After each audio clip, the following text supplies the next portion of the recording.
నమస్తే రమ్మగారు. నమస్తే జయ. రమ్మగారు ఏదైనా మంచి స్టోరీ చెప్తారా? ఒక ప్రశ్న, చిన్న ప్రశ్న. దీని పేరు హుహు. ఆడాళ్ళకి అన్నిటికంటే స్త్రీలకి ఇష్టమైంది ఏమిటి? నువ్వేం చెప్తావు జయ? అన్నింటికంటే ఇష్టమైందా? ఆ, బంగారమే రమ్మగారు. కదా. ఉమ్. దాని మీదే. అవునా? ఇప్పుడు కెమెరా పట్టుకుని మొత్తం మన ఆఫీస్లో ఉన్న అబ్బాయిలందరినీ అడుగు, అమ్మాయిలు కూడా అడుగు. ఉమ్.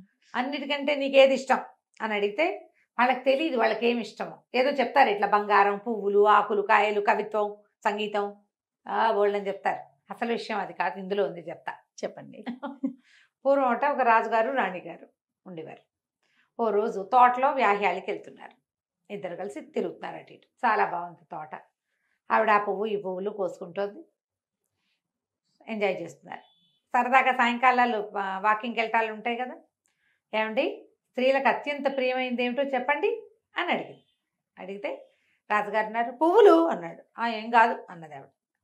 అక్కడి నుంచి ఆవిడ అంతకుముందు ఒక డిసెంబర్ పువ్వు కోసి దాని ఆ పువ్వుని వెనక భాగాన్ని నోట్లో పెట్టుకుని పీల్చి తేనె అన్నాడు ఆయన. అది కాదు, ఆయన 10 చెప్పాడు. ఆవిడ ఒక్కదానికి ఒప్పుకోవాలి. అవేం కాదు, ఇవేం కాదు, ఇవేం కాదు. ఆయన మన గణేష్ చెప్పిన బంగారం కూడా చెప్పాడు. అది కూడా కదా?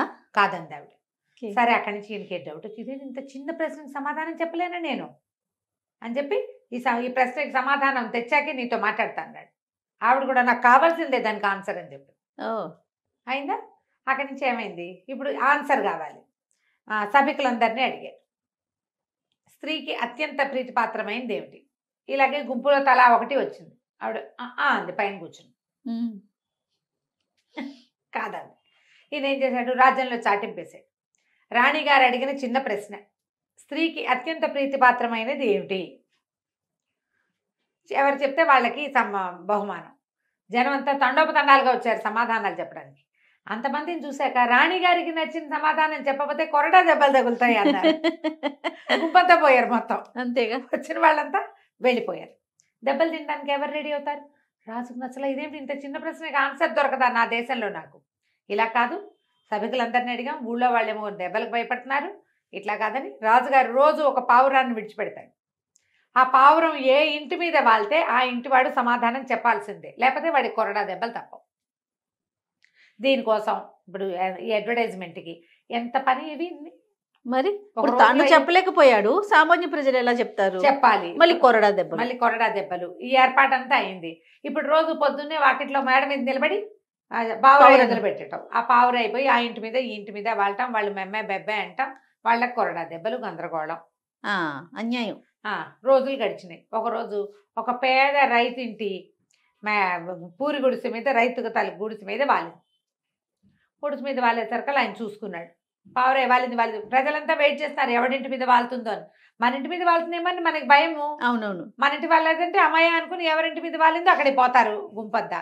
పోయి నీ ఇంటి మీద పావురాయి వాలింది, రాజుగారి ప్రశ్నకు నువ్వు సమాధానం చెప్పాలి, రాణి గారిని సాటిస్ఫై చేయాలన్నారు. ఆ పేద రైతు ఒక కుర్రాడు, ఆయనకి ఇద్దరు కలిసి దీనంగా చేపలు అవి పట్టుకుంటుండేవాళ్ళు. వాళ్ళకి ఏమీ లేదు. చెరువు గట్టుకుపోయారు. ఇవాళ ఆఖరి రోజేమో 4 కొరడా దెబ్బలు తింటే మనం బతికేముండము అనుకున్నారు. అనుకుని దీనంగా చెరువు గట్టు మీద కూర్చున్నాడు. కూర్చునేసరికల్లా వాళ్ళ అబ్బాయి అన్నాడు, నాన్న నేను వెళ్తాలే నాన్న, కొరడా దెబ్బలు నువ్వు తినలేవు, నేను తింటానన్నాడు. ఒక ముసలం వెళ్తుంది దారిలో. ఏమిట్రా కొరడా దెబ్బలు ఎవరికి రాంది? ఏముంది మా అమ్మ, ఇగో రాజుగారి గోల, ఆవిడేదో పై ఊరు నుంచి వస్తుంది, ఎన్ని రోజుల నుంచో నడిచి వస్తుంది. రాజుగారు ఇట్లా అడిగారు, రాణిగారికి స్త్రీలకు అత్యంత ప్రీతిపాత్రమైంది ఏదో చెప్పమంటున్నారు. కొంతమంది చెప్పారు, ఆయనకి నచ్చలేదు, ఆవిడికి నచ్చలేదు. ఆ పావురాయి దొంగమొహం మా పూరింటి మీద వాలింది, ఇప్పుడు మేము వెళ్ళాలి. పిల్లాడో నేనా ఎవరో దెబ్బలు తినగలిగే వాళ్ళమని ఆలోచిస్తున్నాము, వాళ్ళకి నచ్చేది మేము ఎట్లా చెప్తామంటే, అదో పెద్ద ప్రశ్న ఎట్రా నాయన అని ఆవిడ ఆన్సర్ చెప్పేసి. ఇంతేనా అన్నాడు కుర్రాడు. ఇంతేరా అని చెప్పి వెళ్ళిపోయి. మర్నాడు పొద్దున భటులు వచ్చారు పేద రైతు గారింటికి. వస్తే నేను రానండి, మా అబ్బాయి వస్తాడని అబ్బాయిని పంపించాడు. రైతుకి పెద్దవాడు కదా, కొంచెం రాజుగారి పట్ల వినయము, విధేయత గట్రా చాలా ఉన్నాయి. కుర్రాడికి తెంపర్తనం ఉంటుంది. ఎవరైతే వాడికి ఏమిటి లెక్కలేదు వాడికి. ఇప్పుడు కూడా అంతే కదా, పెద్దవాళ్ళు అనుభవం వల్ల భయపడతారు. అవును, పోలీసులు అంటే భయము, గవర్నమెంట్ అంటే భయము, ఎవరైనా అడ్వకేట్లు వాళ్ళతో మాట్లాడితే భయం. పెద్దవాళ్ళకంటే డక్కా మొక్కీలు తిని వీళ్ళతో పెట్టుకోకూడదు అలాంటివి తెలుస్తాయి. అవును, పిల్లలకి తెలియదు తొందరగా. పిల్లలకి చెప్పారు కదా పిల్లకాకేం తెలుసు ఉండేది దెబ్బని. దానికి ఏం అనుభవం లేదు కాబట్టి దానికి ఏ భయమో ఉండదు. పిల్లకాకులకు తెలియవు. ఈ పిల్లాడు కూడా తెంపర్తనంతో వస్తానన్నాడు. సరే రాజుగారు ఈ సైనికులు వచ్చి ఈ కుర్రాన్ని వెంటేసిపోయారు. సరే రాజు రాణి అందరూ కూర్చున్నారు. కూర్చుంటే వచ్చి ఏమిట్రా అబ్బాయి నువ్వు చెప్తావా సమాధానం అంటే చెప్తానండి అన్నాడు. ఏం చెప్తావంటే భర్త మీద అధికారం అండి, ఆవిడ కావాల్సింది అది.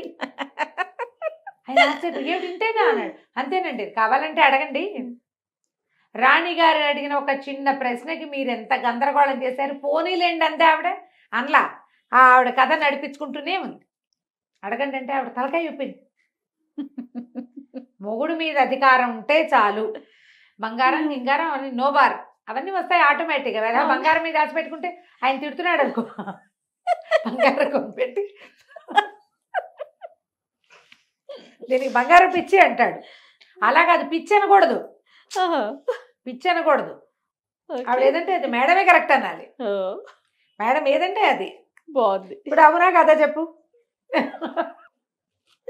100% నో బంగారం ఒపీనియన్ మారిపోయింది. బంగారం డింగారం అక్కర్లా మనకి. వాళ్ళు మనం అన్నదానికి అవునంటే చాలు. అది నీవు బంగారం కొనుక్కోగలిగే దశలో ఉన్నా కొనుక్కోలేని దశలో ఉన్నా, చిన్న కుటుంబం వీళ్ళకి బంగారాలు లేవు టింగారాలు లేవు, కానీ మొగుడు ఆవిడ మాట కాదండు.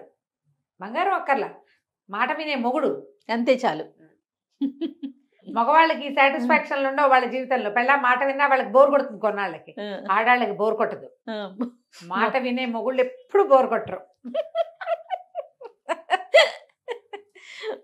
దండం పెడుతున్నాడు గణేష్.